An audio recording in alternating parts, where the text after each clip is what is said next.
What's good, y'all? Welcome back to Outside the Clutch, episode 10. We're finally getting this thing rolling. Couple of quick announcements, real quick. We just got registered on Apple Music, on Amazon Music, or Apple Podcasts. I'm sorry, Amazon Music. We are on all platforms now. Freaking excited as hell for that. We are working on a couple of different things, setting up a Patreon page, really thinking about how we want to turn this into something that's more focused on you guys. You guys have been a great part of my life over the last 5 years, so it's time for me to start giving back. Tonight, we're going to be doing exactly that by talking to one of the guys that is trying to bring some innovation to the game here. Before we do that, we're going to talk about our sponsor, though. So sit back, sit tight, and get ready for this good stuff tonight. Here at Outside the Clutch, we're honored to be sponsored by VivTech. Are you ready for innovation? Tired of the same boring product that's been used for 30 years? Ready to give your reptiles and amphibians the UVB they really deserve? Then look no farther than VivTech. Their 3-watt LED bulb provide the UV rays your animals have been missing. With 3 bulbs to fit your pet's climate needs for optimal husbandry, plus a dimmable feature, and it's the only bulb with a 2-year warranty in the industry. So what are you waiting for? Go to vivtechproducts.com today, use code FCLUTCH0322 for 10% off to provide your animals the best care they've ever had. All right, guys, so I'm not going to keep it very much longer. Obviously, we want to talk to the man himself who's doing this, Mr. Philip from Pac Racks. What's good, bro? You got me? Yo, what's going Hey, on, there it everybody? is. All right. We're having a little bit It's of still internet being it's issues. being Yeah, kind of weird. it's in and out. We'll make it Yeah, work, man. No matter what, we'll make it work. I'm up here in the So mountains, man, trying to improvise. you got to do what you got to do to make the dream work, man. Yeah, Hell yeah. So tell us a little bit about you, man. I know we've talked briefly, and we were talking a little bit before this episode about your start or like your thought process. But for those listening right now and those that are going to listen, tell us a little about you, who you are, and what got you into the industry in the first place. awesome. I'm a family guy. Like to be home. Like to work on projects. Not really out adventuring the world or anything. But I am a builder, an inventor by nature. I've always just kind of had that in me where I just want to make stuff. Um, this paired pretty well with my reptile love. You know, I've always been into animals. I can remember being a kid in South Louisiana, and my dad had a house that was right on the bayou. And every Nice. time I was at his place, I'd be in the ditch, in the bayou, you know, run around barefoot, trying to catch whatever, turtles and anything I can get my hands on. Um, and you know that creative nature lended itself to me getting into breeding and starting to make my own racks, really just for my own personal use, melamine stuff, you know, whatever. Okay. And I've got, over the years, my career was at one point designing ship parts, so like 3D modeling ventilation systems and compressor systems for big oil field ships. Dang. And so I got a lot of CAD experience. Okay. And the melamine slowly turned into, okay, I'm tired of this material. It doesn't do what I thought it was going to do. I thought about messing with PVC, and then quickly figured out that it's not an ideal material either. It can be difficult to keep clean sometimes, and it, you know, the saggy bottom shelf, whenever Right. people tell me, somebody sent me a message the other day. and was saying that they were trying to replace their rack, but if the bottom shelf wasn't saggy, I would have this many tubs, but it is saggy, so I only have this many tubs. And I'm like, I reply with, "This is the way." A big Mandalorian fan, I see. Yeah, There you go. the first season was freaking awesome. Hell yeah. We haven't actually caught up on the second, but anyways, so yeah, PVC kind of lost its appeal pretty quickly, and I never even really delved into that. And I just went straight to, okay, how do I make metal racks? But not just making metal racks. And I didn't come into it like, oh, I'm going to make the best rack ever. My thought was, why don't the metal racks on the market have the modularity that the PVC racks have?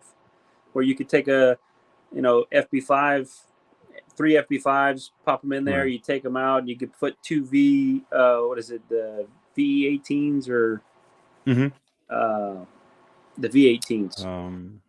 Yeah, the 18. There's a bunch of different manufacturers that all make them kind of the same, but the gist of it is where you can take a couple small ones out, pop them out, pop in a bigger one. How do you carry that over to a metal rack system?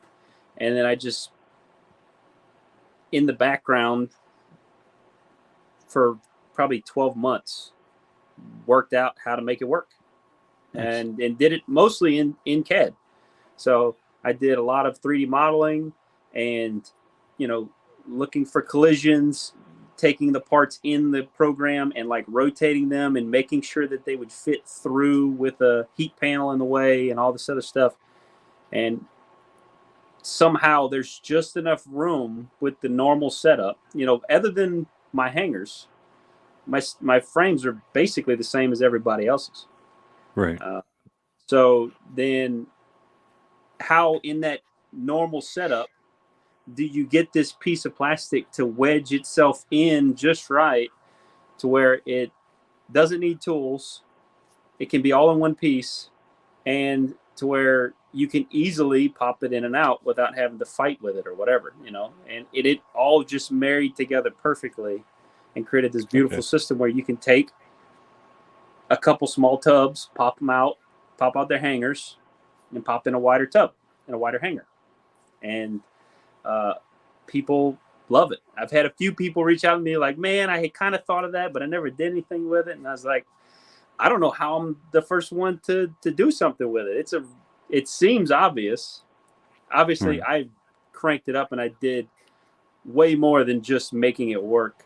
I spent a lot of time and energy in perfecting every little detail so that it was strong and so that at the end of the day, it's got as much versatility and usability as possible. I didn't want it to just be the same with modularity. I wanted it to be as good as I could possibly make it, because if the design is set up in advance before you make the mold cost doesn't change that much to add a couple little grooves here and there. But those little grooves can make a lot of difference for usability down the road.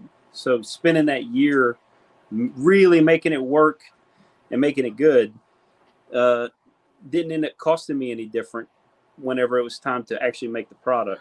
But as far as what you get, it's going to be significantly better. Heck yeah. And one of the things I love about it is, like you were saying, the versatility of it. I mean, you're able to kind of switch things out.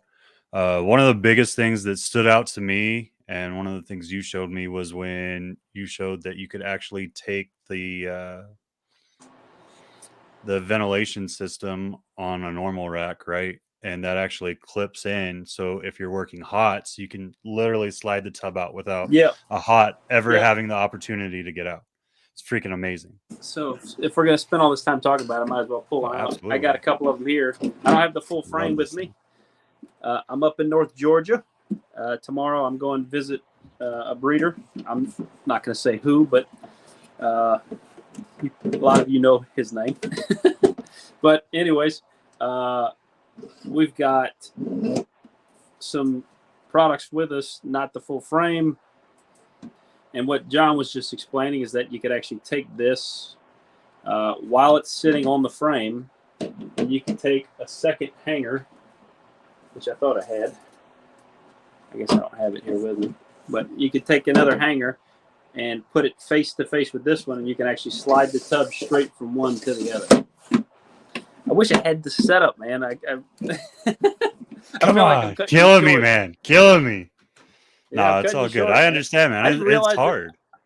I've had scheduled this trip up here scheduled for a couple weeks now, and I completely forgot about the fact that they would overlap with what you were with our live stream. It's all good, brother. But all I good. owe you one. I owe you one more It's all good. with the full setup and everything. So what you said it took you a year to figure out this design initially and like how you wanted the final product to be? Yeah. Yeah. And actually I spent a year making it work, making sure it worked, building prototypes. And then at the end of that year, I spent the last 2 months working on the getting the patent written up, which it's not fully patented, but it is patent pending. Okay. But I did all that myself, writing very it, smart move. all the artwork and everything for that I did myself. Nice. Is our signal good? Yeah, you're good. We got you. I'm not breaking up. Okay. I don't know if they are on this You're breaking train up on my end, possibly. but Okay. But yes, I spent the last couple months working on the patent, and then as soon as I got that patent submitted and could say that it's patent pending and protected, I immediately went public with it and started telling everybody and showing it off. I built a website while I was working on the patent. I was building a website so that I could actually send people somewhere to go get some information. We started taking pre-orders, and a lot of excitement ensued. But in the year since going public, which was, was it just last June? Yeah. Yeah, it was. Okay. Yeah, it's like a year. It's been a long year. It's been a long 8 months, 9 months. A lot of traveling. Yes. I've done a lot. Well, you should be used to it, right? That's your primary job. I'm a truck driver. Yeah. The driving's easy. It's all the other stuff, balancing everything all together. That's freaking awesome, man. I miss those days a lot, but I don't at the same time. Just you were a truck driver? Yeah, so I did tow away for about a year. Okay. And it was freaking amazing. I saw the entire United States. I got to meet with some people I never thought I would get to meet with. It was a lot of fun. I work regional. I own my own truck. Nice. I work for my parents. My dad and stepmom actually own the carrier, and I own my truck. I'm leased on with them. So I don't get to pick my own loads or anything like that, but I stay busy. I go home every night, and I make great money. So can't complain. That's nice. Yeah, that's the being home every night part is something I should have figured out. Sleeping in the truck, man, I could not have done it. I couldn't have done it. I would do it if I needed to make to help my family eat for sure. Right. But aside from that, I couldn't bring myself to be in that truck. Living in that truck. I mean, 14 hours a day is a lot. So, well, I mean, just even with that, like, so because they were all brand new trucks, because unless one breaks down, it's still considered new, right? By the time you get it to the lot, anything under like, I think it's like 8,000 or 10,000 miles, they still consider new on a semi because it has to get to the order. So the front truck will be sold as new still, even though it's putting all the miles on. And then the back 2 to 3 trucks have 0 miles on them. Oh, you're delivering semis? Yes, I was delivering semis. So like every 150 miles, I would have to stop, tighten up the load, make sure that everything's solid. Yeah, I'm not going to lose a semi going down the road. I see that all the time, and people don't realize these rigs weigh 14 to 18,000 pounds apiece. So when you've got 4 or 5 of those hung on the back of your truck, it's a lot of weight going down the road. I move Well, it's a lot of containers. length too that people don't realize. Yeah, Like I and think it's at a weird load too. Does it centipede with you? the Yeah. wind sucks. That's all I'm gonna say. Wind Oh man, sucks. that's trippy. Yeah. Yeah, yeah. That loading that. How do y'all load that? How's that work? You get lifts and you essentially Oh, so there's equipment to put it up, yeah, and there's you put it equipment to up take. on trailers like or the jacks, like the little dollies that you Okay, would initially, and then you hook it in and it links into the the fifth wheel of the truck in fifth front of it. wheel. Yep. That's so And trippy. then you just keep tightening it, or you have what's called goosenecks, essentially, or Z bars, and it'll go from the fifth wheel extension down onto the front axle Front of the axle, right? next one. Yeah. Yeah. So it's a lot of fun, man, but it's a lot of work. And what when Like you get where you're my going, they fly average you back length is home. between like 70 to 90 feet. Wow.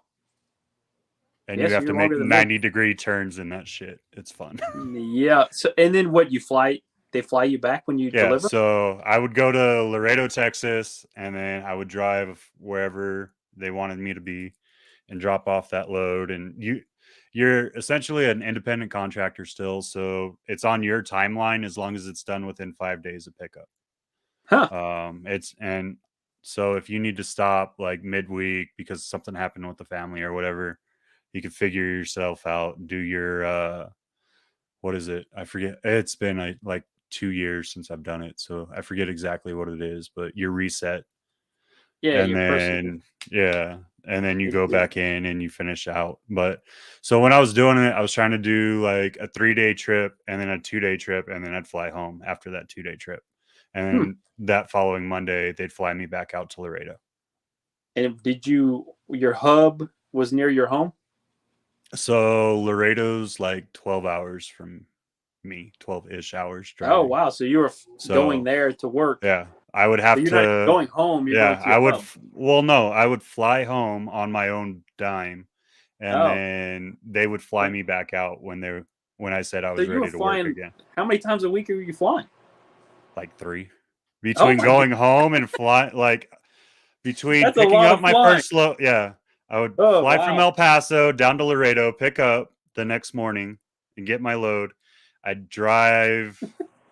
Most of the time, I try to do like Salt Lake City or like Pomona or Sacramento or something that I knew would take like 2.5 days max.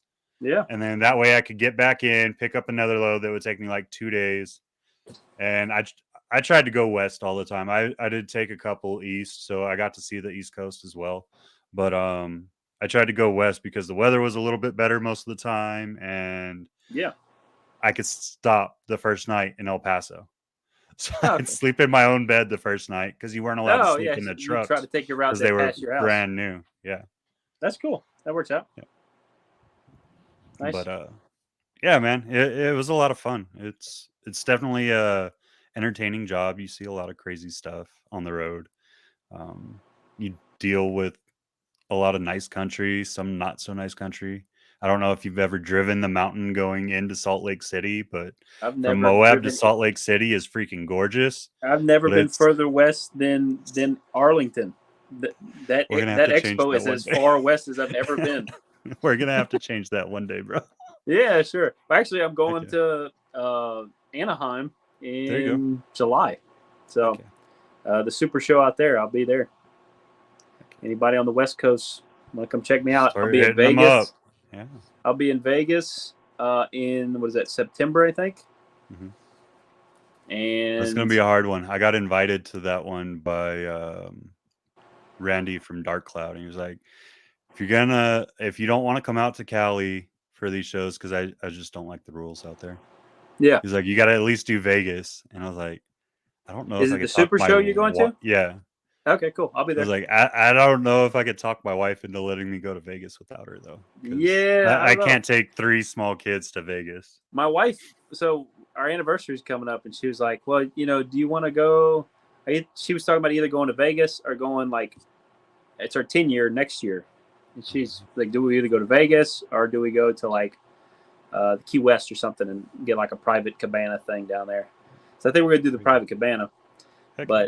But Vegas should be interesting. We'll see. I don't know. We'll see. Okay. So we jumped all over the You're place. jumping around a little Going bit back to there. the racks, yeah. How long did it take you before you realized you wanted to do both reptile and rodents? And then it seems like you're kind of like you make everything for pretty much every reptile that people put in a rack system. But a lot of the stuff that I've seen, I don't know if it's just easier for your transport. It seems like it's more for focused towards like colubrids at the shows. Is there a reason you chose that, or is it Man, the calling you out, man? the audio is terrible. Oh no. Ugh, Oh no. what is You want me to happening? try to repeat that? Ah, We might lose him, folks. you're frozen and you sound like a robot. Oh no. You ever want to see someone We spent all stressed? that time. Look at Philip right now. Look at Philip right now. He's super stressed. It's okay. There we go. It's coming back. It's coming back. Don't stress out, man. It's coming back. Yeah. All that time we spent BSing about nothing. Right? We were No good. issues. We And were the second good. we start Yeah. talking about the racks, Don't talk about business. Don't everything talk goes to about crap. business. That's not the way it works here. Oh man. So Yeah.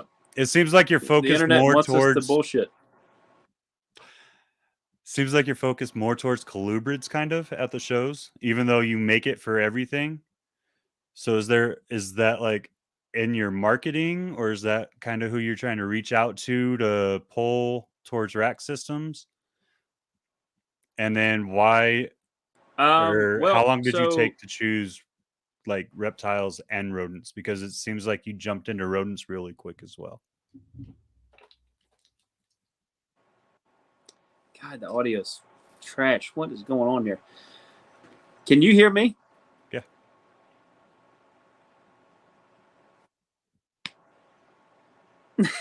You're solid over here, man. I don't know. I'm so I think sad. it's just your internet. Okay, but you can see me. Yeah, I can see you. I can hear you perfectly. Like I'm not having Am an I coming? issue. Yeah. Okay, so if you're not having issues, good. Okay, so the thing with the as far as when did I realize I could do rodents with the rack?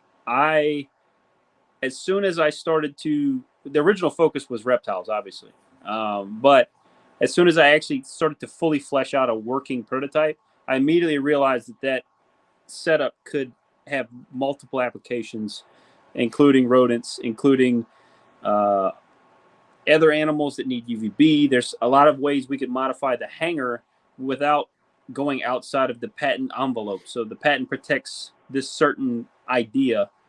Uh, how much can I work inside of that idea without having to make a whole nother patent, or without going outside of what's protected? And the platform is beautiful. This hanger, this is the only part of the entire system that is patent pending. And while this is what the reptile one looks like, this can look totally different, but still fall into the same category. And that gives me a lot of freedom to create systems for just about anything. And that's the goal. Now, as far as focusing on colubrids, I don't really feel like I focus on colubrids, but in my working prototype, that's most of what's in there. And the real focus for colubrids is the fact that they are the most likely to escape. Pythons will almost never get out of a system like this.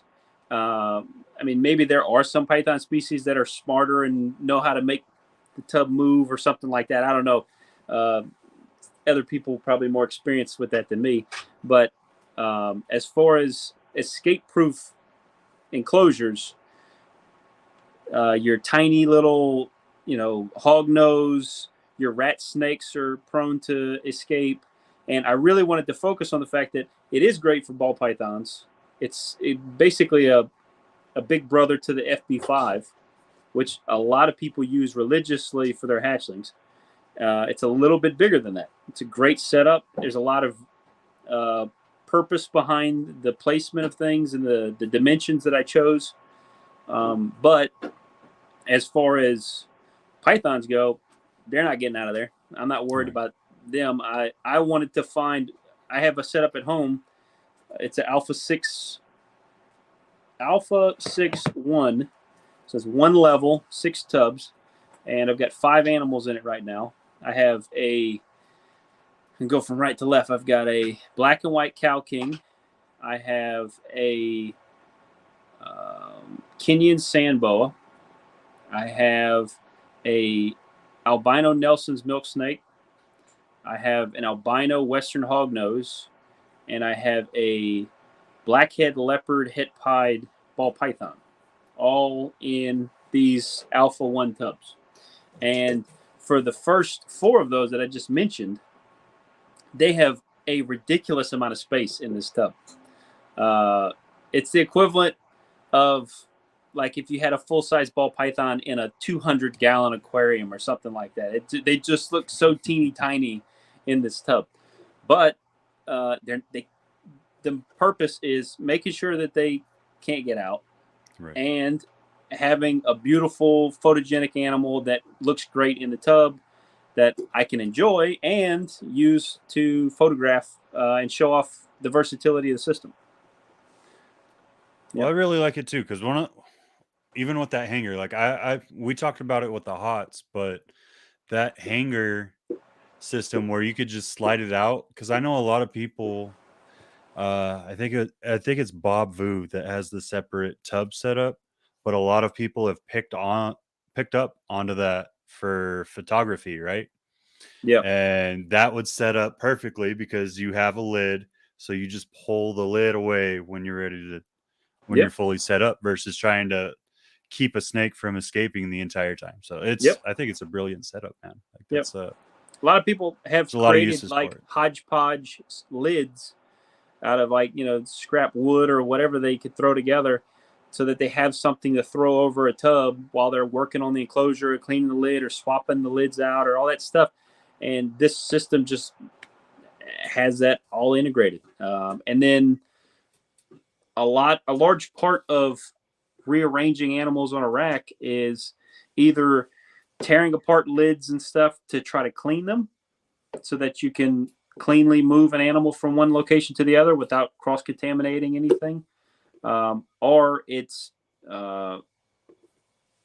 crawling on the ground and reaching back there and trying to scrub, all while having open enclosures or open tubs sitting there because you can't work on the frame without having the tub off of the frame. Right. And then this system just the lid's naturally there.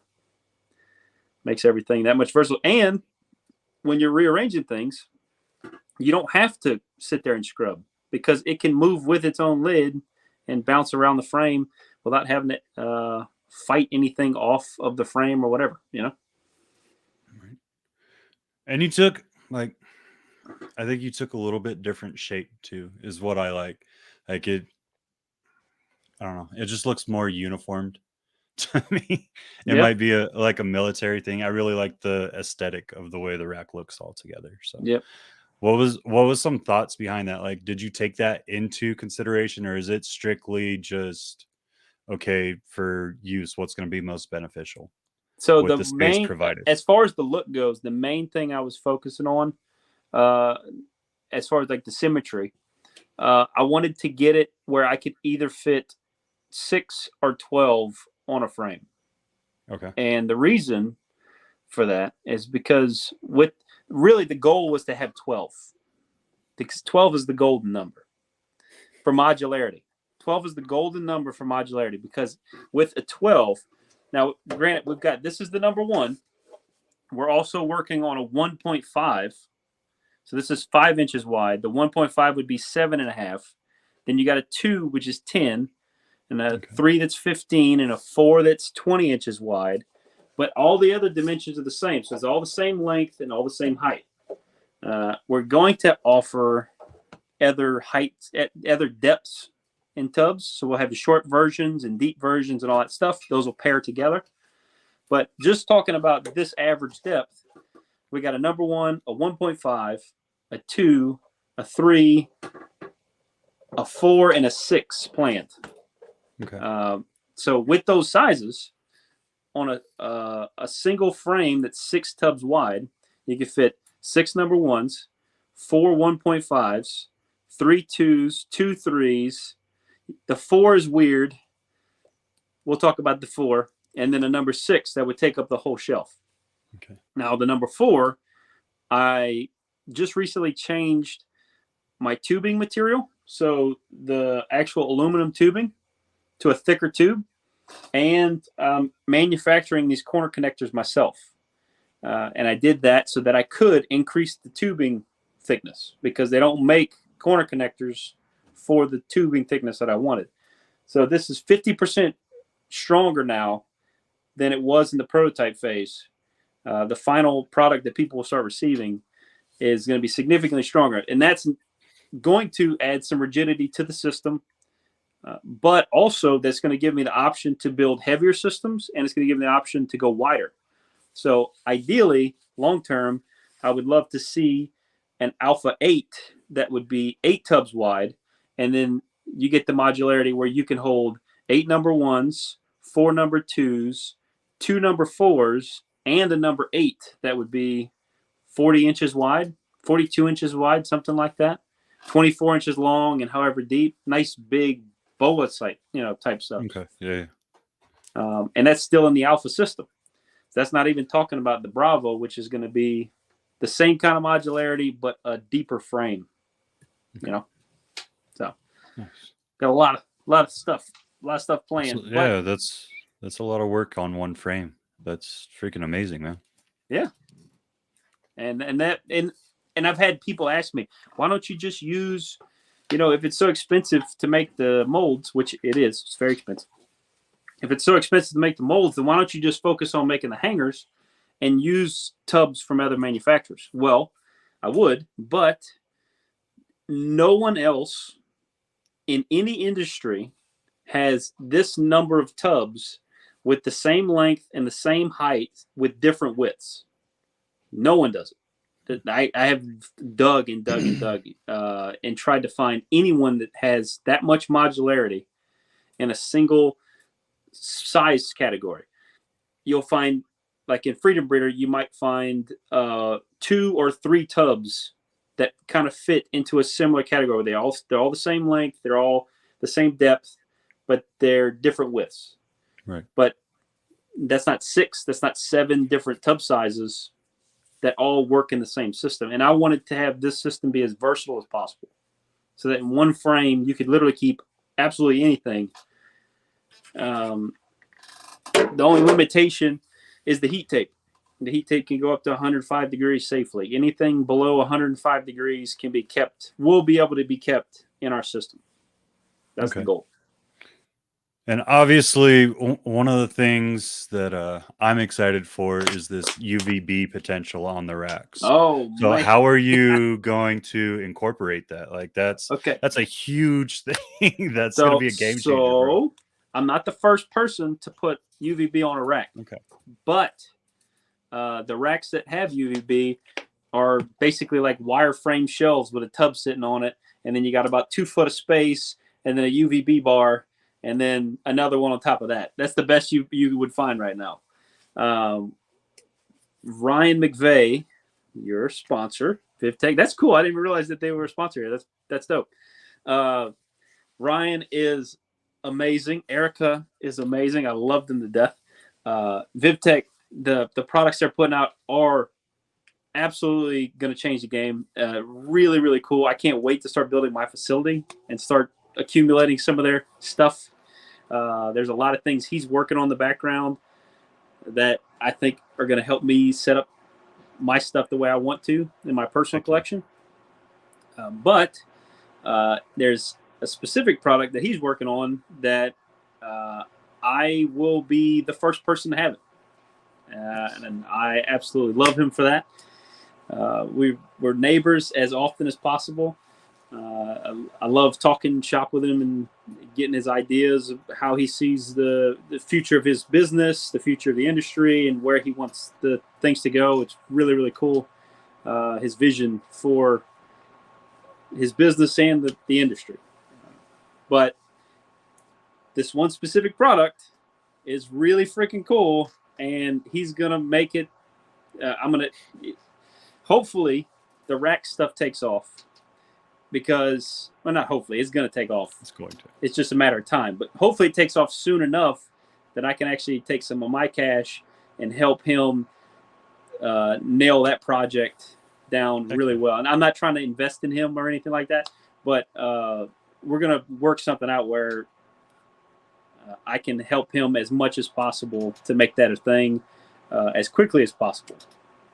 Well, it benefits you in the long run, so it only makes sense. Yeah. Well, I mean, I don't know that it benefits me. It puts me in a whole new category, which is great. Exactly. I want to be, I want to have systems available for as many of the animal industries, animal categories as possible. But it's going to help him put his lights in thousands of facilities that otherwise couldn't possibly have UVB. And I think that UVB is the future for reptiles. I think he's got a lot of science to prove that. And I think that there's big names out there that are starting to pay attention to that, which is great. And they're only going to have one feasible way to get that into their system in a compact format, kind of like, kind of like what I'm doing. I know a guy who makes racks who's going to have UVB, so that might help you out. Yeah, it might help me out, help them out, whatever. It's cool. Yeah. It's awesome, and I can't wait to have my animals in it. With UVB. Is that going to be like?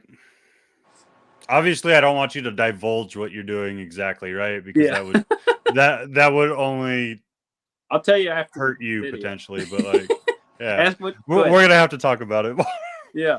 But that's basically, awesome. Without having to add any space between the tubs, we will have UVB in every single tub that chooses to have UVB. We'll have a system where you can actually have UVB in one tub and not have it in the tub next to it.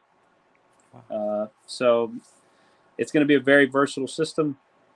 It'll be adjustable and all that, no different, and it'll be dialed in to where you could keep tortoises in a rack system in clear tubs where you could see them, interact with them. They could have all the enrichment that they need and everything, and heat and UVB all in one system, but still be compact and functional for a business setting. So that's the best of everything. Freaking insane. Yeah. It's nuts. Pulling it all together. I was talking about innovation before this, and well, there you go. There you go. Yeah, we're innovating. Awesome. So the idea behind the typical, compartment shoebox gray tub, where some people walk in and say, "Oh my God, this is cruel," whatever. Obviously, it serves a purpose. It's a niche that is needed in order to provide the amount of animals that the public wants. Right. It's not a, I don't even want to call it like a necessary evil. It's not evil. There's no malice or no ill intent behind it. It is a functional necessity. And beyond that, there's so much more potential for us to push the, how we keep our animals, improving their lifestyle or their life and their, making their little worlds better. So my first focus was to make the practical or the useful tool, which is the gray tub rack. But we plan to use the funds from the sales of this first, our launching point. It was trying to think how to word this. It was the most applicable setup. I feel like the Alpha 610 with 60 hatchling tubs can be used by a lot of people, right? It's a very versatile system. So by launching from there, we get a huge market that can help us get going. And then we use those funds to start really pushing the boundaries of how these animals can be kept, and reinvesting that money back into. I'm not trying to do this to get rich. I want to continue to reinvest all the money that we can back into the system and making it better, making more tub sizes, giving these animals bigger, deeper, clear tubs so that we can interact with them. I've got a bunch of other ideas that I can't talk about that are going to really change how we keep our animals. Multiple bins available per animal, that kind of setup. PVC systems that have tubs that interact with them, like water basins that are interchangeable, that kind of thing. There's a lot of really cool stuff we're working on in the background that I don't want to spill all the beans, but we got a lot of cool stuff. And the goal is just to keep dumping that cash that we get from sales right back into, okay, what's the next cool thing we can make? And how can we continue to push this boundary, but not changing the system so much that you can't continue to use this first systems that we're selling. 20 years from now, I want you to be able to buy some new alpha thing and just pop it in your old frame. They're all made of aluminum. They're going to outlast all of us. And hopefully, ideally, 20 years from now, I'm still making upgrades that you can pop right into your old frame. I mean, so I'm going to argue that, like, technically they should, right? But I do know I know of some people that if it was in there, it might not last longer than they do just because of the way they take care of their stuff, unfortunately. Yeah, some people might be a little rough with them. Yeah, not even that. They don't take care of their stuff at all. So yeah, you have those though. You have those in every industry. Yeah. Well, the tubs might rot. The tubs might get gross and unusable or whatever, but the frame stands strong. Yeah. As long as you don't go monkeying around on it. I mean, have you met my kid? No, I'm just it's bad. But you're a family guy? Yeah. So I got 3 little ones, and nice. My youngest just turned 3 on the 1st. Awesome. And if you're not paying attention to him, he'll go into the pantry, and we got like a double-doored pantry. Yep. I'm sounding all bougie and fancy and stuff now, but we got a double-door pantry with like, I think there's like 6 layers or like 6 shelves in there. And he's up at the top getting the cookies. And he's up at the very top holding on. And I'm walking out of my room when I just walked in to grab something real quick. Like I'll be grabbing my phone off the charger or something, walk back out, and he's like, "Dad, come catch." Oh my God. That boy has no fear. Yeah. And I'm very happy about it, but I'm scared to death about it too. My youngest just turned 5. Sorry. Nice. I got 2 boys. My youngest just turned 5, and my oldest will be 7 in a week, something like that. Yeah, nice. They're 2 weeks apart. So one just turned 5, the other one's about to turn 7. They're both a handful. I had people ask if I'm gonna have more kids. I have 2 boys and a vasectomy. That's I got 2 boys, a girl, and a vasectomy. I'm in the same. Yeah. And then my daughter and my youngest. So my daughter's the middle child. How old's your oldest? Exactly. My oldest is turning 7 in September. Okay, so same age range. Cool. So right around the same. Yeah. Yeah, nice. They're a year and 2 weeks apart. Oh wow, nice. Like, 2 weeks away from being Irish twins. Mine are 2 years and 2 weeks apart. So there you go. Yep.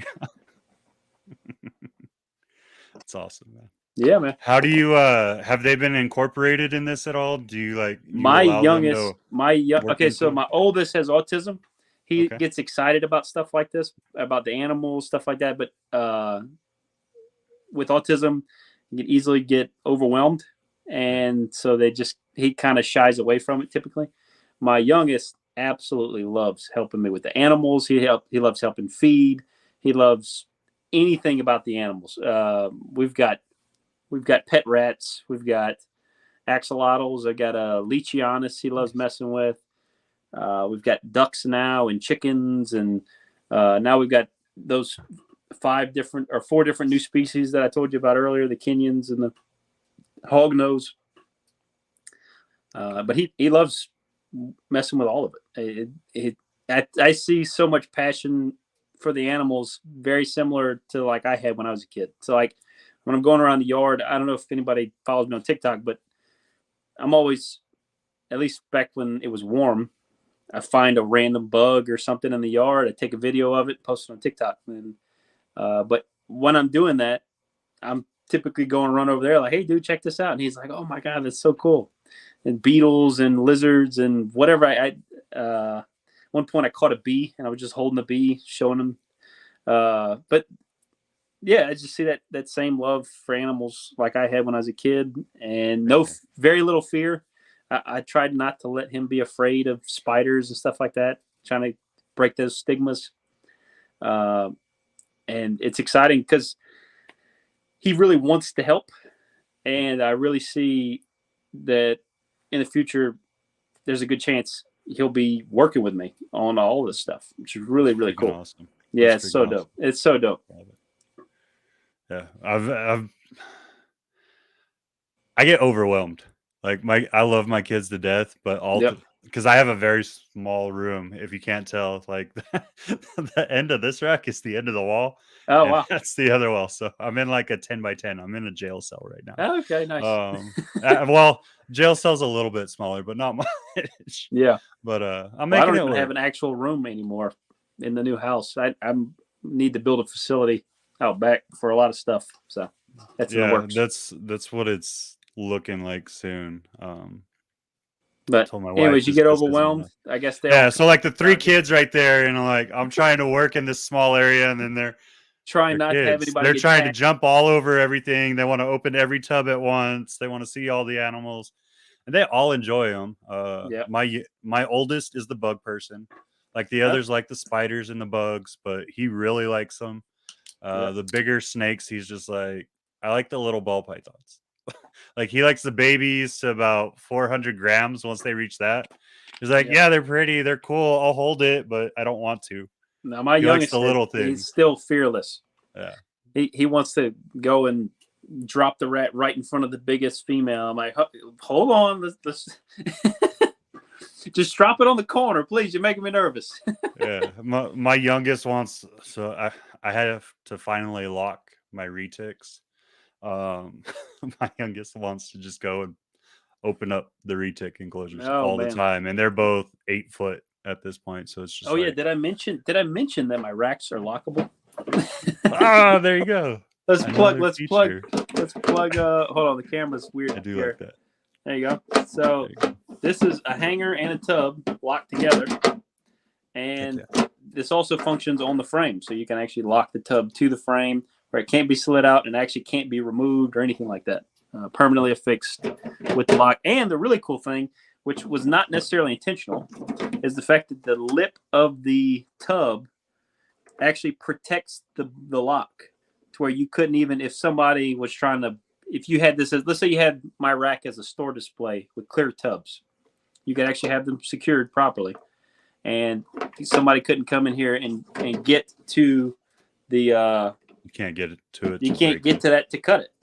There's no way to get to that to cut it. Okay. Which also means, I guess, if you lost the key, you might have. You're screwed. you need a locksmith to come out to help you get it open. Right. But it's a really solid system, and I designed it. I actually built it in the real world. I hand built all my prototypes. I don't have any 3D printers or anything like that. So all my prototyping was done by hand with like plastic sheets cut out with razor blades and super glued together. And I worked out how to make this keyhole so that it was just the right size and the spacing between, let's see if I could show it or you can see it. The spacing between these 2 holes is just right to where you could use the tiniest little cheap suitcase padlock, the kind you could buy, a dozen for $10 or something like that on Amazon, Mm. all the way up to like a full size legit padlock will fit into the same hole without having to modify it. And that's the kind of attention to detail that I tried to put into everything I did, giving people that versatility, that functionality. You could even put just a zip tie if you're just using it to transport the animal to the vet or something like that, or to a show. Dude, that makes. Yep. Try to think of everything. That's an ingenious freaking system, man. Yeah. Thanks. Like the more you the more you talk about it, the more excited I am about it. I know it doesn't show. It's been a long day. I apologize for that. That's all right. It's freaking like you're literally covering all the bases. That's try to. Outstanding, man. Freaking outstanding. And they tried to make it the best possible plastic I could get my hands on. The aluminum, never gonna rust, and made sure that I got the highest quality, the highest grade of aluminum I could possibly get, the thickest aluminum I could possibly get. And now I'm bringing the corner connector, the plastic part that you hammer in. I'm bringing that in house so that I can make it out of the best possible plastic, because I think the manufacturer I was getting these from my prototyping and what I actually intended to sell, they make a quality product, but just recently it changed by the tiniest amount in size, right? I think it's like 1/100th of an inch difference. And it changed the way that it fits into the tubing. Right. And I don't like that. And if I showed you the two parts side by side, there's no way you could see a difference. But I would bet that they actually changed the plastic from the old, they changed to a cheaper plastic. And the thing with cheaper plastics is they shrink different amounts. And you'll actually get a smaller part out of the same mold. And it changes from polycarbonate to polypropylene. It will change about 1%, which doesn't sound like a lot, but when you need things to fit perfectly, that 1% is a lot.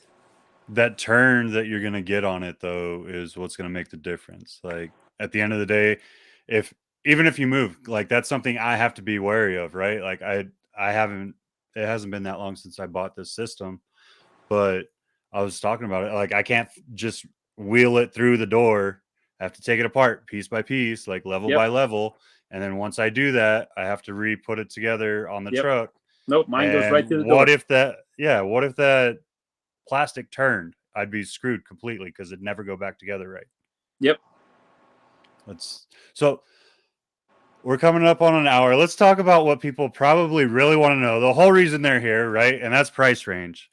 Okay. Compared, like you have amazing features. I freaking love this system, man. Like I wish I had known about it before. You're really not that far. Like I would drive across Texas and Louisiana. Yeah, well, I'll be doing shows over there, and I'll be bringing inventory with me, so you'll be fine. Heck yeah. And but price range, like everyone kind of wants to know, how is this comparable to like your Freedom Breeders or your ARSs? So, Freedom Breeder, I kind of put them in their own category.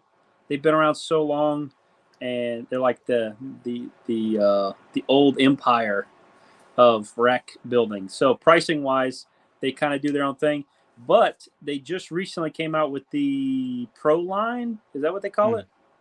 Yeah, something like that. I think they so. just came out with the one where you put it all together yourself. Basically, they created a kit style setup similar to what ARS has, and that pricing brought them back into comparable pricing with me. So me, ARS, and Freedom Breeder all sell our hatchling systems, if you include that Pro line, at almost exactly the same cost per tub. Nice. So what my goal was, pricing-wise, was to be a more versatile system for the same cost. I didn't want to be cheaper. Maybe I could be a little cheaper or whatever, but the goal it wasn't to. I don't want to dilute the market, or what we're selling is absolutely worth what we're selling it for. So there's no reason to try to be competitive or whatever. The thing is that I could charge more very well because I've got a more versatile system, but I don't want to do that. I just want to charge what everybody else is charging, and I really pushed to. It was one of my main focuses while budgeting out the build was how close can I get to what ARS is charging, because at the time Freedom Breeder wasn't even close. Right. They were significantly more. But how close can I get to ARS's price per tub? So if you take the ARS, 1065, the hybrid, you divide the total cost, which I'm thinking is probably like 20 something, 2,600, something like that for 60 tubs, something like that. You divide that by the 65 tubs, it comes out to, I think, $40 a tub or something like that, 39 something. And that was our goal. Try to be comparable to that. So now my system, you buy 60 tubs, it's $22.80. And I don't know, you have a computer in front of you? I do. Yeah, do $22.80 divided by 60. What's the cost per tub? Should be 39 something. $22.80 divided by 60. Where are you at? 2280 divided by 60. You're looking at 38 exactly. Yep, there you go. Boom. And that was always the goal, just to stay comparable in your price per tub. Now, granted, you could build my system 10 feet tall, and it could cost $4,000. Or you can buy just one level for, I think, $200 or $300 and fit that out with whatever tubs you want. So we go from hobby level, you could literally have pets in one of my setups, all the way up to full-size breeder enclosures, and you can actually build the system level by level, and there's no penalty for doing that. So I know ARS for sure, if you build your system level by level, you end up paying more for a full setup.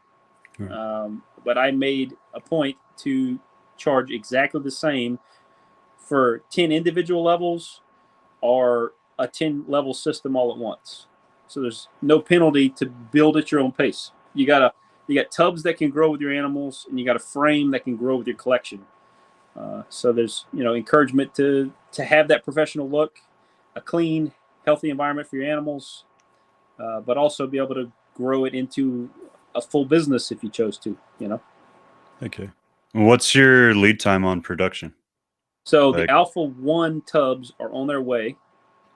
They will be here, I'm being told, 40, 50 days, but I'm expecting to have them in hand and ready to ship in 2 months. That's the goal. Okay. But they are made. They exist. They're on their way. A bunch of them are already sold. So if anyone wants to make sure they have some in this first shipment, you may want to jump on it, because we're about halfway through that first order as being sold already. And the goal with this first round is to receive the Alpha 1s, sell as many as we can, or sell them all, take all the money, and then buy more the next round. So every time we place an order, we want to double the size of the order would be ideal. And then hopefully in the next couple months of doing that, we'll end up with enough extra money to our profits to place another big order and move forward with the other tub sizes. So the number 2, the number 3, the 1.5s, and then another one we're really focusing on is the one Alpha 1 short, which would be the same exact hanger, but with the tub that's 2 inches shorter depth-wise, which is almost exactly the same as your FB5s. Okay.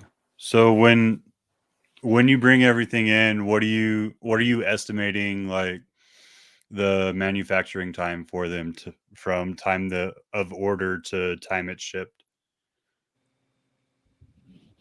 You talking about me to package it and get it to them, or are you talking about like? Yeah, essentially. So like when you order from ARS or Freedom Breeder, right? You're at like a 12-week wait time. Right. Or how's it work for you? So right now I'm having to order it from the factory, get it shipped to me, process it, ship it out to y'all. That's taken months and months, right? The goal is that we're going to continue to reinvest the profits in more on-hand inventory over and over and over again for at least the first year, so that we get to a point where we have so much on-hand inventory that we can keep up with demand. And I'm going to keep doing that until I can keep up with demand. I don't care how big of a warehouse I need. I don't care how much that equates to as far as on-hand inventory. I'm going to keep buying until you can place your order, and that same day my helper is putting it in a box and sending you a notification that you have a shipping you got a shipping tracking number already. That's outstanding. I want to be the Amazon of rack delivery. That's the mentality to have, man. That's freaking outstanding. And the thing is honestly, that's the one thing that ARS and Freedom Breeder that I don't really understand their business model, and I don't know them on that level, and I don't fully understand all the inner workings of their specific businesses. But I know from the outside looking in, that the demand's there. That no matter how much you produce, it's selling. You can't keep up. So right now we can say, I can't keep up because of COVID. Right. There's shipping delays, there's material shortages, there's all these other things going on. The demand is going up, the workforce is going down. There's so many facets to this new problem or this new environment for business. But even prior to that, they always had a lead time. They always had this multiple week lead time. Now for Freedom Breeder, they're custom manufacturing these racks in-house. There's obviously limits to how big of a facility you could possibly make to keep up with that demand. So I understand their holdback or their difficulty keeping up. But ARS being in my category, where I will be cutting my tubing in-house, but I'm only going to have a couple different tube sizes. So it's not like it's all that complicated to keep up with. And then the rest of it's just keeping up with parts. So ARS, they have all their stuff manufactured. They're not building anything in-house. They're just putting it in boxes. So the question is, how do you not have enough on-hand inventory to keep up when you're always going to have more and more demand? And I think that's just not investing in that on-hand inventory. I think that's their main shortcoming with keeping up with the demand, is just not putting the money where it belongs, and that's in the warehouse. That's our goal, is to beat them there. As far as if you need it today or you need it 3 days from now, I can 2-day it to you, or you could pay extra and have it expedite. I could overnight you a rack. And it's all going to be boxed, It's all going to be flat packed and put in boxes that weigh less than, I think, like the heaviest box we're going to ship is going to be like 30 pounds or 40 pounds, something like that. So, and it's not a very big box. It's manageable. You can carry a whole rack at Alpha 16. So you're going to send the Alphas without having to do freight shipping? Yeah. That's freaking outstanding. I can 2-day UPS ground them to you. Jesus. So there's being able to flat pack this stuff is really cool. The aluminum cuts back on the cost significantly. It weighs way less than the stainless steel or the coated steel, whatever ARS is using now. Okay. I like it, man. So quick question. I know you're there with family. I'm a family man myself. I don't want to keep too much of your time. Whatever. I'm here till you're ready to go. Don't say that. I could go. There's times where I go way longer than I think I could go. Me and Billy did a live stream. Of course, he hasn't done a live stream all year long, I don't think. Mutation Creation. Yeah, he's been dealing with his stuff up there. He's doing a lot better though, from what I understand. he's got it going on. He's getting back to normal, which is good. But the live stream me and him did, I think we went like 3 hours or something like that. We got the bullshit. We had a great time, but it went on forever. I'll never live it down. Up until I think last year, I think I had the longest reptile podcast or like live stream, whatever you wanted to call it at the time. I went for 5 hours with Sean Bradley. Holy because cow. of a dare with Brian Cusco. Oh, wow. And he was like, "You guys won't go 5 hours," and we were already 5 minutes in, so it went 5 hours and 5 minutes, and I was like, "All right, it's like 2 o'clock in the morning my time. I need to go to bed." That's Why great. people were still up at that point, I don't know, but they wanted to listen to it. It was great. I mean, I still go back and listen to parts. I really need to clip it apart. Like 5 hours, there's just a wealth of knowledge put out in it. But Yeah. I mean, the thing is with this industry and with what we're all working on, yeah, we we don't could sleep. all talk for days about this stuff. Exactly. Yeah. Which is why But the live streams are always so engaging and fun, even though everybody's doing it, but it's still engaging and fun because we all have different perspectives. We're all working with different projects. We all have things that we're passionate about that we can share with other people, and it's fun. okay, so obviously you're trying to better the industry. So Yep. what would be some advice that you would want to give someone just coming into the industry, with your thought process being obviously to not leave it the way it is and to continuously better it? Yeah. So, uh, first tip: don't get your advice from Facebook, and don't ask anyone anything on Facebook. That's unless you want to get roasted. Stay away from Ugh, Facebook. I don't know what the hell is this, wrong with people on Facebook, man. I Jesus love Christ. it, bro. I Yeah. love it. Like that's my comedic relief every day. Yeah. Is So, as but as bad as far this as sounds. improving the world that we get to enjoy, I mean, we're part of such a really cool community. If you're new here and you've made it an hour and 6 minutes into this podcast, congratulations, you made it. We're proud of you.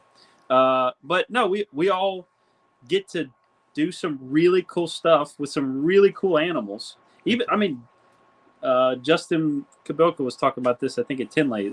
Just normal ball pythons, like even the absolute most basic animals are beautiful and amazing, and the fact that we get to enjoy them in our homes is really freaking cool. Hmm. And they deserve the best that we can give them. Now, granted, like I was saying earlier, in some settings, we have to give them a practical amount of space and a practical amount of practical environment so that it can be maintained and kept clean and all these things. But there's always opportunity to give them more. Now, with ball pythons, giving them more isn't always good either. So there's Right. balance to these things. Right. You can't put them in a 200-gallon aquarium and expect them to live a long, happy life like they would in the wild, because we can't exactly replicate the wild in a way that's healthy or beneficial to them. So uh, it's this dancing act of not giving them what we think they need, but giving them what they actually thrive in, and is a decent setup that you can actually continue to maintain and keep up, and not drive yourself nuts trying to do that. It's one of those things too. I think it's how much you want to put into it, because technically, with the features that you're bringing in, like I don't know why I didn't. I'm going back to the UVB. Sorry, I can't help it. Zip Like tech. that's kind of where my passion is right now. Like obviously, that's why Ryan and Erica trusted me Yeah. to be a part of the team, right? You could set up bioactive in a rack system. Like that's, if you Yep. really wanted to, you can have a bioactive setup in every tub now Yep. if you're willing to maintain it. That is freaking Yep. amazing. And You got to keep that humidity up. yeah, Don't let them isopods dry out. They don't like that. But oh, yeah. uh, yeah, I think as far as innovation goes, find that thing that you're passionate about. Find that thing that really gets your gears going, and try to be different. Push the boundaries. Don't do what everybody else is doing. I've consistently done that in my own world, and you know, you're not necessarily going to turn everything into a business. Don't try to crank a dollar out of everything you're doing. Don't if it's your hobby and you enjoy it, then it doesn't have to become a business. It can sustain itself. It can still be fun, but you don't have to, try to make it into some $1 million industry or whatever. And then the real root of that, the problem with that drive to make it something huge, is that it causes us to do things too quickly. And for the animals, that's not good. It's not all. It's almost not. It's almost never good to do things too quickly for the animals. So scaling up, adding new animals into your collection, and doing that at the wrong speed is more likely to introduce bacteria and viruses and all these other things. And at the same time, you're putting all kinds of extra stress on yourself. It's much better to pace yourself. Learn as you go, add little bit by little bit. And I think that this hobby can be intoxicating. Oh, yeah, People can get so absolutely. quickly wrapped up into it. And trying to tame that just a little bit, it's like the wife that doesn't want to let you keep buying new snakes or whatever. In reality, we should be the responsible party, and Right. don't bother people in morph market if you're not ready to if you're not even just financially, but physically, if you're not ready to push your collection further. Look, don't message them, don't ask questions. They're busy. They're very busy doing a lot of other things, loving and enjoying their own animals and enclosures and whatever. But I think that's take one of your the time. hard things, though. Like, that's because you got to think about what brings a lot of us in, especially if you're not even middle age, but like young adults or things like even teenagers at this point. Like, I don't know how many people, when you talk to them, they say, "Oh, I wanted to get into the industry because of Brian Barczyk or because of Miguel or because of someone that they saw as an influencer," and all they see is, okay, they have hundreds of animals, upwards of or potentially thousands of animals, Yep. depending on who you are, and they're able to maintain it. Why wouldn't I be able to maintain it? Not realizing the entire system that's behind them, how long they've been Yeah. doing it, things It's of that a lot. nature, right? And You get up it's a to lot. just 100 animals, and it's a handful It's a to full-time maintain. job. Yep, for sure. Yeah. I don't know, man. Like, I've been kind of on the fence on that myself, like I know I handle what I have now and I want to grow, but at the same time I'm like, well, you can function it. How big do you really want to make this? And So I've it's at decided. that level. You got to decide. I don't So know. were you around when I had the Nido situation? Are Mhm. you familiar with that? When I was pack pythons, Mhm. right? So pack python's still a thing, but I just kind of switched my branding over for to utilize the following I already had, and just kind of switched it over to Pac Racks. People familiar with me, whatever. But long term, hopefully sometime next year, we're going to start building a facility on my property, and Okay. I want to create a Python arc. So I want to collect 1.1 of as many species of python as I can find, wild type, no mutations, all just clean genetics, clean localities, and I want to collect as many as I can. And uh, that is not gonna. Once I get to a point where I basically have everything, it's not like I'm gonna constantly be bringing new animals in Right. or whatever. I'll continue to breed, but the focus is shifting from being a python breeder to being a python keeper that will also breed, because it's fun and it's an exciting part of keeping these animals, seeing them incubating the animals and incubating the eggs and getting the new hatchlings and all that stuff. It's exciting. It's fun.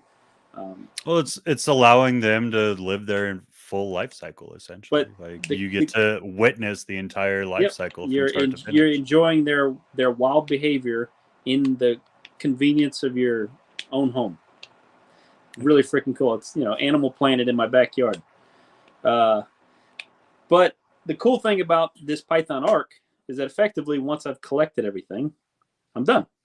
And then I can just enjoy those animals. I don't have to constantly be cycling animals in and out. I'm not doing the rat race of genetics. And I'll still keep some cool genetic animals, ball pythons, whatever. I'm sure I'll have racks full of them at some point. But the initial focus is just going to be getting back to my roots of just enjoying my animals, not feeling pressured to scale up or any of that stuff, and just kind of pushing that back and saying, okay, I can have fun and it can maintain itself or whatever. But the real goal is just to be able to enjoy the animals again. So, Heck yeah, that's freaking awesome, man. yeah, Really like that. That's and we'll see what else I get to collect. I really want a monitor. I don't know if my wife's gonna let me have that. She won't let me have an emu. I want an emu. She won't let me get an emu. What the heck's up with that? There's a guy here that breeds emus, and he's like, "You want an egg?" And I was like, "No." They're adorable. Have you seen the babies? They are. They're freaking awesome, and I love them. You're friends with Brittany Gobble? Yeah. Well, I play with this dude's babies all the time. I just honestly, I should shoot a lot of the stuff I do over there. I don't ever do it. I had an emu in Louisiana before we moved out here to Georgia, and her name was Jeannie. We actually bought a house and inherited that emu, and she had been hand raised in that house. It was out in the yard, but she was a sweetheart, and she was in love with me. So if you ask your buddy, he may know this, but female emus typically will not lay eggs on their own unless there's a mate present.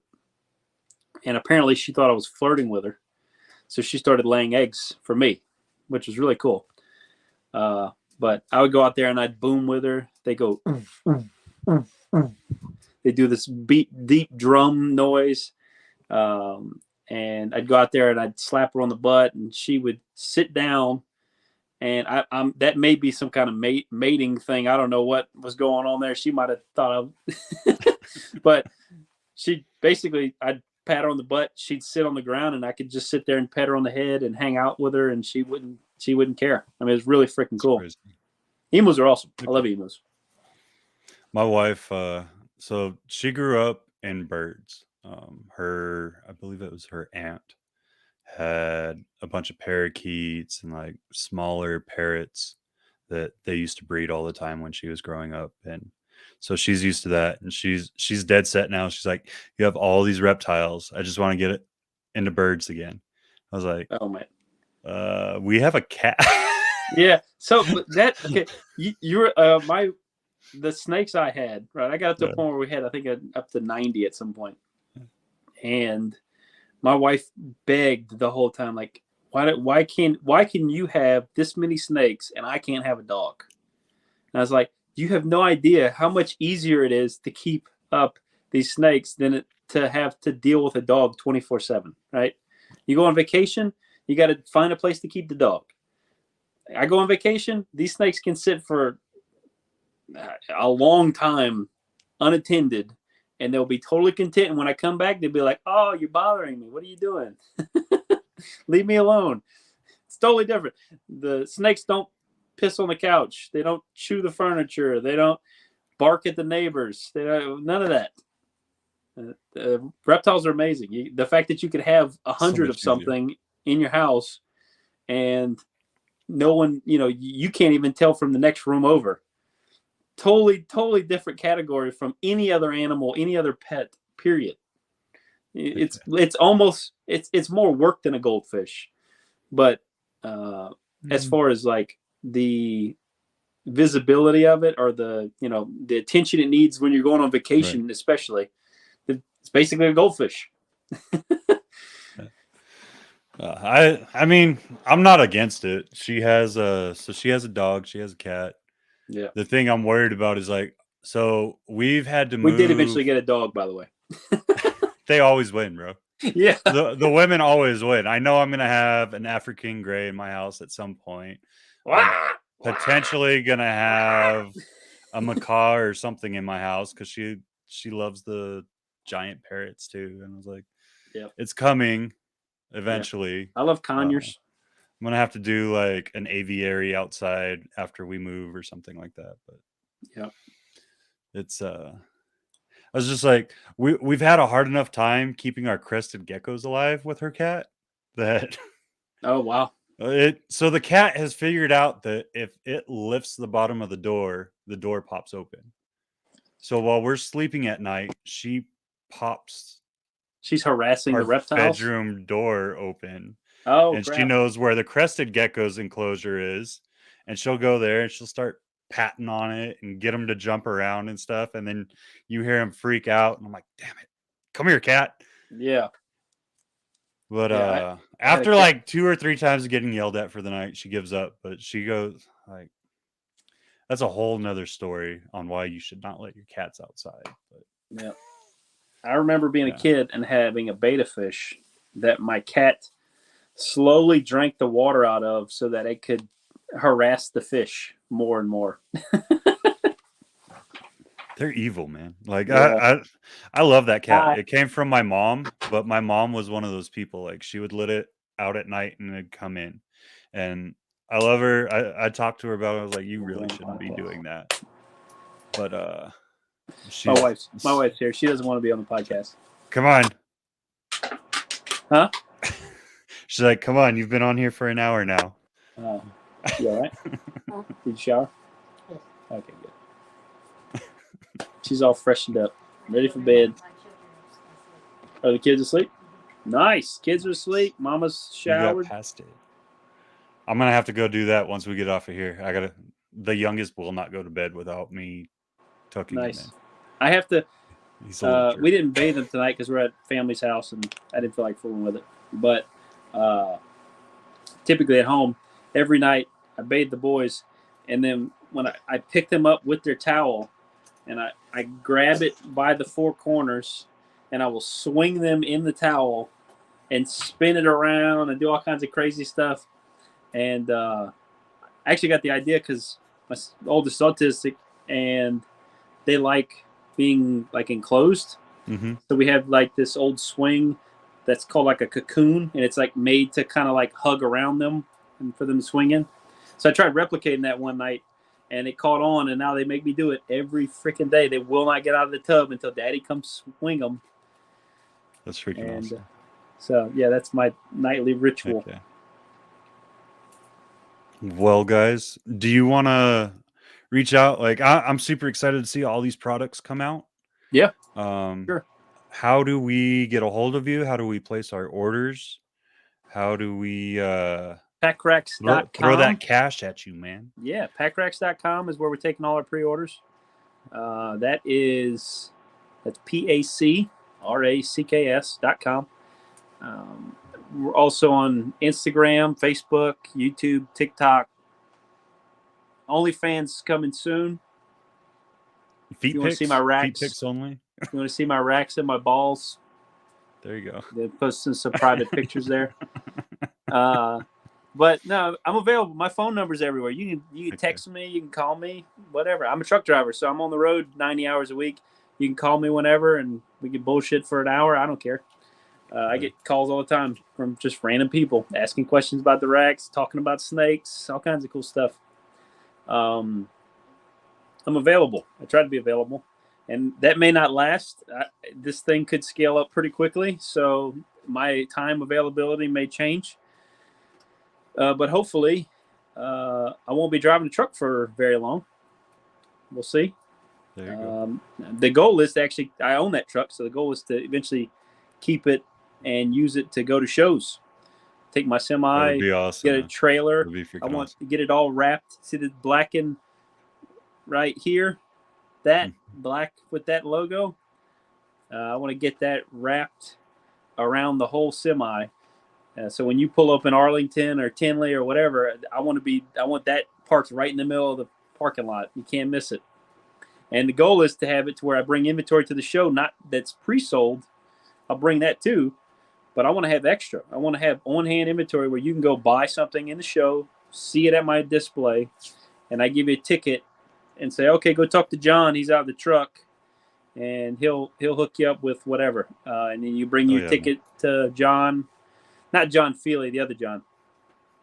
By the way, my dad, earlier I told my dad that I had an interview with Jay Fealy, and he's like, Jay Fealy. He's like the kicker for Atlanta Falcons, and I was like, I don't think so. Maybe let me look this up.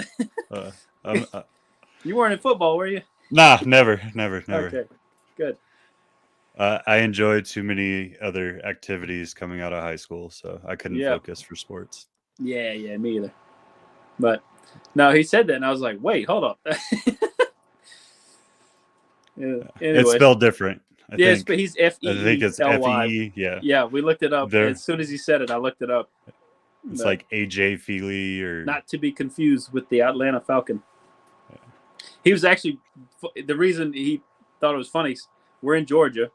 My stepmom's a Falcons fan, and he's a Saints fan because we're from Louisiana, and she's from Georgia. So it's been like the family rivalry. And Falcons Saints. I don't know if you're familiar with sports. I'm not really a big sports guy, but Falcons and Saints are like the biggest. Like they hate each other or whatever. Big rivalry. And of course, a Saints fan and a Falcon fan got married. So he was hoping you were that guy, so he could come in here and show you all his Saints stuff and harass you. I'm not that cool. No. Unfortunately. Maybe one day. Yeah. Who knows? You got the fight with Antoine. That was cool. Yeah, that was. Oh, I mean, I don't know if I'd call it a fight. I tried. Yeah, I want to do it. I held my own for about 10 seconds. Yeah, my neck. I got a neck injury, so I can't. Unfortunately, I can't spar anymore. But I wish I could. And it was actually funny because I got my getting fixed like right after that. Oh crap! So my coach hit me up and was like, "You gonna come back?" The sensei for the gym was like, "You coming back? You gonna keep learning?" I was like, "I gotta let this heal first." Yeah. And then right after that, I was like, "Well, I think I'm moving." But now that I know we're gonna be here at least a year, I'm gonna probably go back there. I was talking to so my sons are in Tang Sudo. Okay. They do this place does Tang Sudo, Brazilian Jiu-Jitsu, and Krav Maga. Mm-hmm. And my sons are taking little ninja courses. They got private lessons. And I was talking to the instructor about getting back in. I had started right before I got injured last year. And unfortunately, I haven't been able to do any of that since. And I can't get back into full classes like I was because there's just too much contact. Mm-hmm. I can't risk any kind of impact with my neck. Pretty sensitive still. But I do want to still learn, with the self-defense. And there's a lot of stuff I could still do. I just can't do all the flipping and jumping like I was before. Right. If you see me constantly kind of like tweaking my neck back and forth, I'm trying to stay comfortable. I'm uncomfortable all day, every day now. No, which freaking sucks. 7-year veteran, bro. Oh yeah, I can imagine. But you're a veteran. Oh yeah, it's true. You it was what was it? Army versus Marines. Yeah. Well, yeah, with you and Antoine. Awesome. Thank you for your service. I appreciate it. I don't know. I'm one of those weird people about that. Like. Yeah. Don't worry about it. No. Thank you.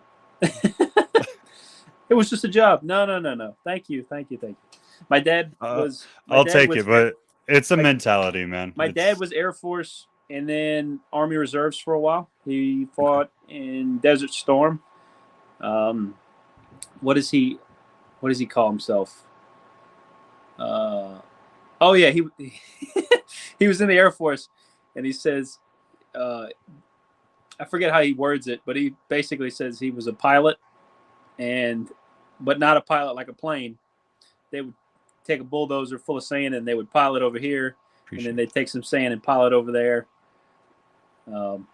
But he was Air Force. My stepdad was a Marine, and appreciate service for sure. I thought about going into service for a while. Actually didn't because I'm allergic to poison ivy. And when I was younger, I was like extremely allergic. And I just thought for sure that was going to be a problem in boot camp or something. You can't be crawling around the woods and covered and your eyes swollen shut. So I just never got around to going. Yeah. But I mean, it depends on where they send you. Like I was at Fort Sill when I did mine basic training, and all it is desert. So oh yeah, I'd be fine there. yeah, it's not. Well, I mean, it's not like desert like you think of when you're thinking like California or like El Paso, Arizona type Yeah. stuff. But it's so dry that nothing grows out there except for like the hay that they use to feed the animals on post. So Wow. yeah, it's and to be fair, I have a huge hay allergy, so I wasn't comfortable either. No kidding. That's funny. But yeah, I mean, you just push through it. It is what it Yeah, is. deal with it. That's the Whatever. mentality, Yeah. at least. But yeah, man, I'm definitely looking forward to seeing where you progress. I think you're going to do great things in the industry. Like, well, obviously you already are, man. Just the Yeah, fact man. that you're taking the steps to innovate and do something different and just make it that much better with your time means the world. Excited to see these in use and what people really think about them. Yeah. So Obviously, we've talked about it a little bit. I'm loving your setup, man. I'm looking yeah, forward to bringing it in here. So, that's cool, man. I can't wait to get it to you. oh, yeah. That the alpha ones showing up once we start getting these things in people's hands and they really get to enjoy and benefit from the system, I think people aren't going to shut up about it. People are already buzzing about it. You know, there is a buzz that's it kind of at a show I get a big buzz and then it kind of plateaus and then another show it buzzes again and plateaus whatever. But once these people start getting them in their house, I don't think we're going to be able to shut people up about it. I have enough product coming in to put these in, I think, about 40 different, basically 40 systems is what we ordered. Okay. And that's a considerable amount as far as cost up front to make that happen. But I think the long game is that's 40 people that are going to be talking about this and saying, hey, he's not full of crap. It's just as awesome as it looks like it would be. Getting to touch it at the show is one thing. Getting to physically use it, put animals in it, and benefit from the system is totally different. And I think that's going to be the game changer. Getting people talking about it. 100%. I have some, big YouTubers that I plan on putting these in their hands, and hopefully that benefits, the conversation. But I think just the general public having them is going to change the trajectory of the business completely. Oh yeah. That's the goal. Well, I think between that, like all the things How you're much room doing you got over different, there for hatching racks? I can make room. Yeah. All right. We'll figure that out. I'll empty out the closet if I have to. How many tubs you got there behind you? Let's see. So I have 40 here. I have 10 here. I have a 14 like directly behind me. Yeah. And then I have two 18 stacked, so a 32. Nice. Okay. Yeah. I can make it. And essentially, I'm going to have to at least double the hatchling space. I know a guy. I know a guy too. All right. Hell yeah. We'll be talking about that. Of course. What you You prefer? guys make sure Clear or gray? either or. It honestly doesn't matter to me. Nice. I got that because that's what I could get at the time. Of course. Yeah. But you Something go being with what you available. can do. The way the world is right now, whatever's available. If it's available and you can afford it, get it. Right. Guys, make sure you get in on this while you can. I think the first rounds are going to do amazing. If you don't make the first rounds, get ready for the second round. Get Yep. it in. I will be talking with Philip after this. So if you want your spot, make sure you get it. Yeah. Before John buys it all. Brother, I thank you for your time. We'll Yeah. definitely once everything hits ground, definitely want to bring you on again at one point, see how it's Yeah. progressing, see Of what course. other changes you want to see made. Absolutely. Absolutely appreciate you guys. Like I said, make sure you check them out. Pac Racks, and eventually, I don't even know what you want to call it. I should have asked you that. When you have your arc, what are you going to call that? Oh, that's just gonna be Pac Pythons. It's just going to be pack pythons again. Pack All right. pythons again. There Yep, you go. that's going to be. Oh, yeah. I'm gonna that brand. It's still around. I still have pythons, but I'm just not using it publicly. And then in the future, that'll come back up. Hell yeah. Yep. Well, get ready for both, guys. Make sure you're following him. He's doing a lot of good things for the industry. He's very vocal about how he feels, and I think that's a good thing. I think we need more of that in the industry. If you're just Yep. going to fall in line or be afraid to speak your mind, I think you're probably in the wrong industry, because we're trying to take it to a better level. Hey, I'm all about that. You want pythons? You want any sort of snakes? I did my job. That's what I'm talking about. Hell yeah. All right. Y'all have a great night. You have a great we didn't rest even of the show snakes. weekend. If you want some. Yeah, we didn't even get there. Y'all have a great rest of the weekend. If you're traveling for a show this weekend, be safe. If you're going to a show, make sure you do the smart thing. Quarantine your shit. Can't say it enough. A lot of people don't do it, and it'll come back to bite you in the ass. So make sure you do it. Yep. Y'all have a great night, and we'll talk to you on the next episode. Peace.